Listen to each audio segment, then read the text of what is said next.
Yeah, that's what I've been talking about right here. No doubt. Future Solutions, fencing outdoors. Clip for the day, man. Clip for the day, man. I'm Dave Got. I'm your host. From the East Coast, man. Burn your wrist and toes. Let's go. Hey everybody, and welcome back. This is episode number 10 of the Future Solutions Fencing Outdoor Clip of the Day podcast. My name's Dave Gatto, and I'm your host, guys. Hey, but I want to cover in this episode, I want to talk about how do we attract team members to our company. If we're in the onboarding process, if we're looking to hire some people, how do we get those people in front of us for the interview? And that's what this episode's about, guys. So the first thing I want to do is I want to start this episode by just throwing out a little bit of advice here, a warning per se. And I'm not saying that this is you, but this was me. And I'm thinking it may apply to some other people out there.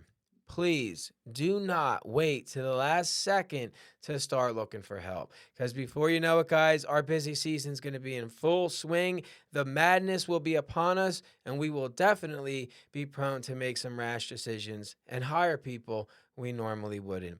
We don't have the time to properly vet them. We're running on emotions. We can't do background checks. We can't call references, things like that. And we're putting ads out even in places where you're not going to get such good responses from.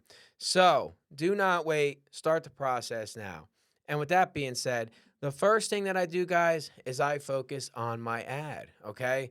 The ad is the first impression that a possible team member is going to see. So we want the ad to be easy to read, easy to understand. We want it to look clean. Headers, bullet points, titles, responsibilities.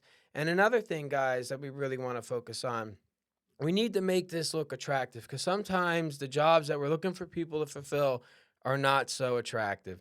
And we see these ads in the paper that are horrible, or we see them online and it's like, must be able to work in excruciating heat and cold and be able to lift 200 pounds and carry 2 bags of concrete. Like, just sounds absolutely terrible. Must be willing to work overtime and 7 days a week and travel. And it's like, who the heck would respond to that ad? Not me. So make the ad look attractive.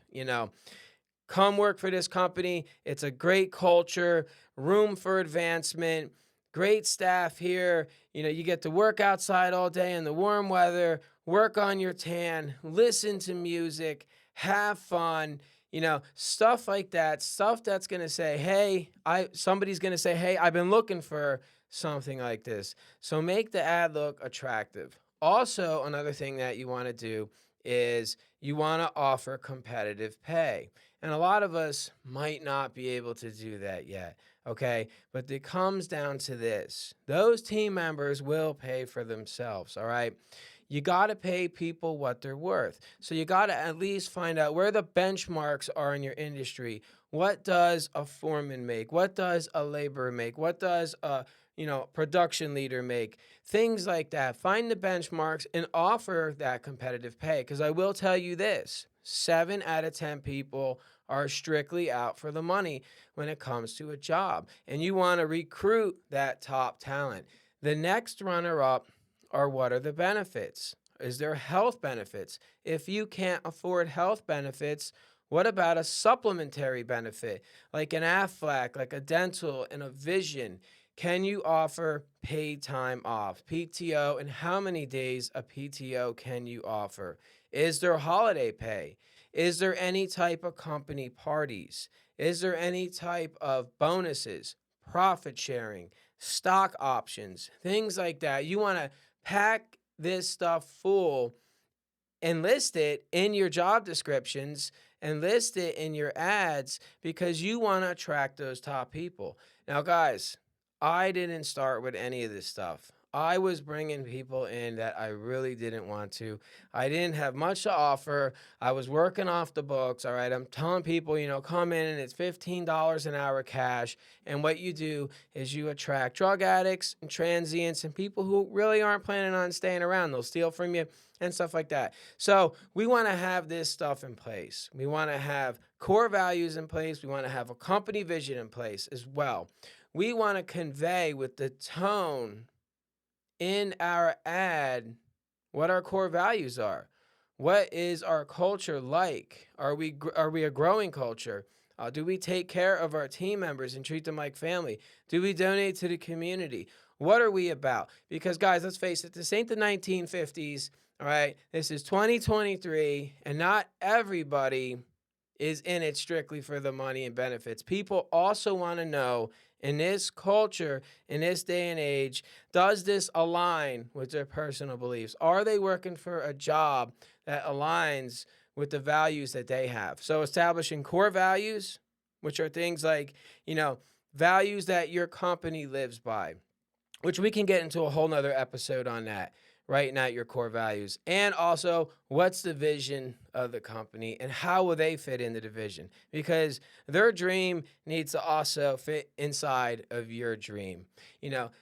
Everybody on the boat needs to be rowing in the same direction. So, guys, that's some tips and tricks to get the right people in front of you, write a really good ad, make it sound attractive, pack whatever bonuses and benefits that you can in there to attract top talent, guys. With all that being said, we're going to talk about in episode number 11, the proper questions to ask in the interviewing process and how to vet these guys out before you even interview them. Have a great day, guys. Oh, real quick, before I wrap this up, if you got anything out of it, like it, share it, subscribe to it. See ya.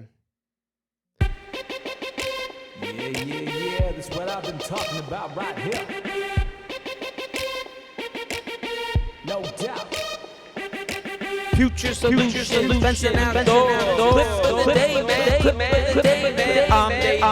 I'm your host from the East Coast, man. Burn your toast. Let's go.